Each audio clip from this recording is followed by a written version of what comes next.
നമസ്കാരം. ഇന്നത്തെ വീഡിയോയിൽ നിങ്ങൾ കാണാൻ പോകുന്നത് വളരെ ഈസി ആയിട്ട് കെയർ ചെയ്യാൻ പറ്റുന്ന 5 ഇൻഡോർ പ്ലാന്റിനെ പറ്റിയാണ്. അതായത് വീടിനകത്ത് വയ്ക്കാൻ പറ്റുന്ന 5 ചെടികളെ പറ്റിയാണ്.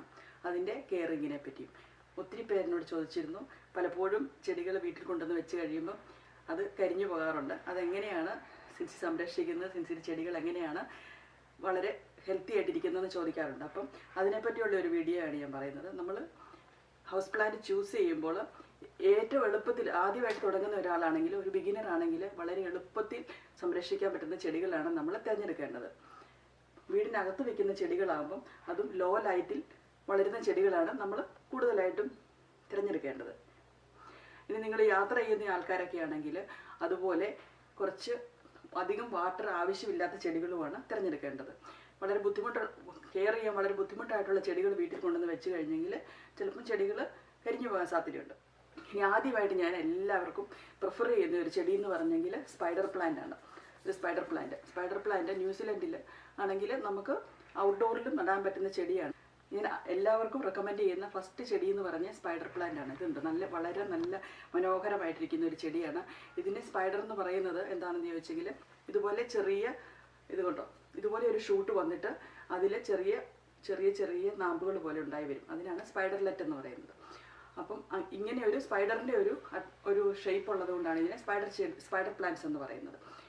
ഈ ചെടി എന്ന് പറഞ്ഞെങ്കിൽ വളരെ എളുപ്പത്തിൽ കെയർ ചെയ്യാൻ പറ്റുന്നതാണ്. ഇതിനെ നമുക്ക് കൊല്ലാൻ വളരെ ബുദ്ധിമുട്ടുള്ള ഒരു ചെടിയാണ്. അപ്പം ഞാൻ എപ്പോഴും ആർക്കെങ്കിലും ഒക്കെ ഗിഫ്റ്റ് കൊടുക്കുകയാണ്, ഒരു ഗിഫ്റ്റ് കൊടുക്കുകയാണെങ്കിൽ ഞാൻ എപ്പോഴും പ്രിഫർ ചെയ്യുന്ന ഒരു ചെടികളെന്ന് പറഞ്ഞെങ്കിൽ അവർക്ക് കെയർ ചെയ്യാൻ പറ്റുന്ന, ആദ്യമൊക്കെ ഞാൻ വളരെ സക്കലൻ ചെടികളൊക്കെ കൊടുക്കുമായിരുന്നു, സക്കലൻ അറേഞ്ച്മെൻറ്റ്സ് കെയർ. അത് കരിഞ്ഞു പോയി എന്ന് പറയുന്നത് കൊണ്ട് ഞാൻ എപ്പോഴും പ്രിഫർ ചെയ്യുന്ന ചെടി എന്ന് പറഞ്ഞെങ്കിൽ സ്പൈഡർ പ്ലാന്റ്സ് ആണ്. സ്പൈഡർ പ്ലാന്റ് എന്ന് പറയുമ്പം 2-3 വെറൈറ്റി ഉണ്ട്. സ്പൈഡറിൻ്റെ ഈ ലീവ്സ് കേളി ആയിട്ടിരിക്കുന്ന സ്പൈഡർ പ്ലാന്റ്സ് ഉണ്ട്. ഇതുപോലെ കേളി ആയിട്ടിരിക്കുന്ന സ്പൈഡർ പ്ലാന്റ്സ് ഉണ്ട്. ഇതുപോലെ തന്നെ ഇതിനിപ്പം പച്ച കളറിൻ്റെ നടുക്കാണ് വെള്ള കളർ വന്നിരിക്കുന്നത്. ഇതുപോലെ തന്നെ വെള്ള കളറിൻ്റെ നടുക്ക് പച്ച കളറുള്ള സ്പൈഡർ പ്ലാന്റ്സും ഉണ്ട്. അങ്ങനെ പല വെറൈറ്റി സ്പൈഡർ പ്ലാന്റ്സ് ഉണ്ട്. സ്പൈഡർ പ്ലാന്റ്സ് എന്ന് പറഞ്ഞെങ്കിൽ കുറച്ച് വെള്ളം ആവശ്യമുള്ള ചെടിയാണ്. എന്നാൽ വെള്ളം ഒഴിച്ചില്ലെങ്കിലും അത് പെട്ടെന്നൊന്നും കരിഞ്ഞു പോകത്തില്ല. ഇപ്പം നിങ്ങൾക്ക് ഈ 2 ചെടികൾ തമ്മിലുള്ള വ്യത്യാസം കാണുമ്പോൾ മനസ്സിലാവും. ഇത് നന്നായിട്ട് വെള്ളം ഒഴിച്ചു, ഇത് ഔട്ട്ഡോറിലിരുന്ന ചെടിയാണ്. ഔട്ട്ഡോറിൽ ചെടികൾ ഇരിക്കുമ്പോൾ കുറച്ചും കൂടെ കളർ നന്നായിട്ട് വെക്കും കേട്ടോ. ഇതുകൊണ്ട് ഇതിന് നല്ല പച്ച കളറില്ലേ. ഇത് ഇൻഡോറിലിരുന്നതാണ്. ഇതിന് നന്നായിട്ട് വെള്ളം ആവശ്യമുള്ള ഒരു ചെടിയാണ്. ഇപ്പം ഞാൻ വെള്ളം ഒഴിച്ചിട്ടില്ല. അത് നിങ്ങളെ കാണിക്കാൻ വേണ്ടി ഞാൻ വെള്ളം ഒഴിക്കാതിരുന്നതാണ്. പക്ഷേ ഇത് കരിഞ്ഞു പോകത്തില്ല. ഇന്നിപ്പം വെള്ളം ഒഴിക്കുവാണെങ്കിൽ നാളെ നല്ല ഭംഗിയായിട്ട് നിൽക്കുകയും ചെയ്യും. അങ്ങനത്തെ ചെടിയാണ് ഈ സ്പൈഡർ പ്ലാന്റ്സ്. അടുത്തതായിട്ട് ഞാൻ പറയുന്നത് CC പ്ലാന്റ്. വളരെ മനോഹരമായിട്ടിരിക്കുന്ന ഒരു ചെടിയിൽ. ഇതും പല വെറൈറ്റി ഉണ്ട് കേട്ടോ. ഇതിന് നല്ല ഡാർക്ക് ലീഫുള്ള, ഇതുപോലെ ബ്രൗൺ കളർ പോലെ ഒരു ലീഫുള്ള വേറെ ഒരു CC പ്ലാന്റ് ഉണ്ട്.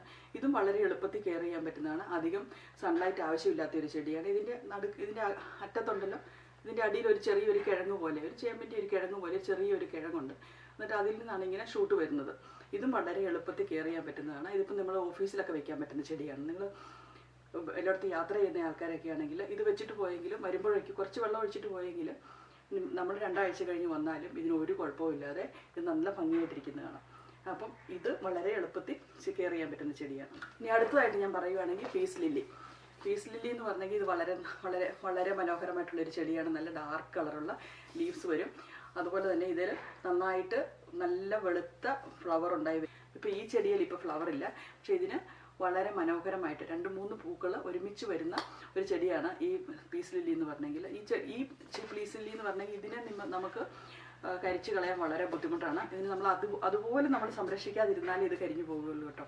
ഈ ചെടി ഇരിക്കുന്നു തുടങ്ങിയിട്ട് എനിക്ക് തോന്നുന്നത് ഇതിപ്പോൾ ഒരു 18 വർഷമെങ്കിലും പഴക്കമുള്ള ഒരു പ്ലാന്റാണിത്. അന്ന് ജീൻ ചെറുതായിരുന്ന സമയത്ത് വാങ്ങിച്ചാണ്, അതുകൊണ്ട് എനിക്ക് അറിയാവുന്നത്. 18 വർഷമെങ്കിലും ഈ ചെടിക്ക് പ്രായമുണ്ട്. ഇതിന് ഒരു കുഴപ്പമില്ല. എല്ലാ വർഷവും ഇത് 2-3 മാസം കൂടുമ്പം ഇത് പൂവുണ്ടാകുകയും ചെയ്യും. അങ്ങനെയുള്ള ഒരു ചെടിയാണ് ഈ പീസ് ലില്ലിക്ക്. എന്നാൽ കുറച്ചുകൂടെ വെള്ളം ആവശ്യമുള്ള ഒരു ചെടിയാണ് പീസ് ലില്ലി. വെള്ളം ഒഴിക്കാതിരിക്കുമ്പോൾ പീസ് ലില്ലി അങ്ങ് വാടിപ്പോവും. പക്ഷെ വാടിപ്പോയി കഴിഞ്ഞാലും എന്തോരം വാടിയെങ്കിലും നമ്മൾ വെള്ളം ഒഴിച്ച് കഴിയുമ്പം അത് അതുപോലെ തന്നെ അങ്ങ് തളർച്ചു വരും കേട്ടോ.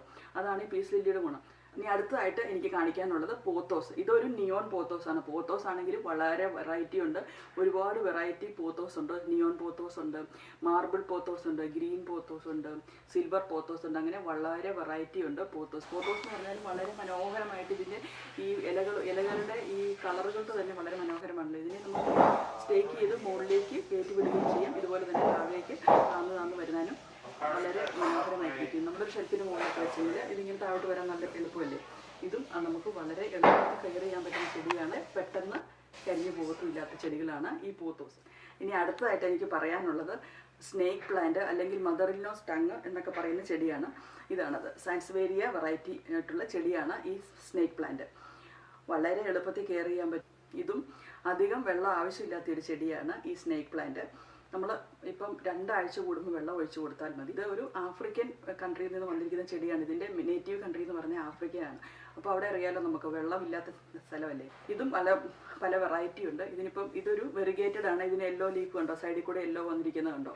അതേസമയം ഇതുപോലെ തന്നെ ഗ്രീൻ മാത്രമുള്ള ചെടിയുണ്ട്. ഇതുപോലെ ഇലയ്ക്ക് ഗ്രീൻ കളർ മാത്രമുള്ള സ്നേക്ക് പ്ലാന്റും ഉണ്ട്. ഇതിപ്പോൾ നമുക്ക് 1 മാസം വരെ വെള്ളം ഒഴിച്ച് കൊടുത്തില്ലെങ്കിൽ പോലും ഇതങ്ങനെ പെട്ടെന്ന് കരിഞ്ഞു പോകത്തില്ല. നിങ്ങൾ 5 ചെടികളെ പറ്റി പറഞ്ഞല്ലോ. ഇനി ഈ 5 കാര്യങ്ങൾ നമ്മൾ ശ്രദ്ധിച്ചെങ്കിൽ ഈ ചെടികളെ നമുക്ക് കരിയാതെ കൊണ്ടുനടക്കാൻ പറ്റും. വീഡിയോയുടെ ദൈർഘ്യം കൂടിയത് കാരണം ഞാനിത് അടുത്ത വീഡിയോയിൽ കാണിക്കാം കേട്ടോ. എല്ലാം അടുത്ത വീഡിയോയിൽ പറയുന്നതായിരിക്കും. അപ്പം നിങ്ങളത് കാണുക. Happy gardening.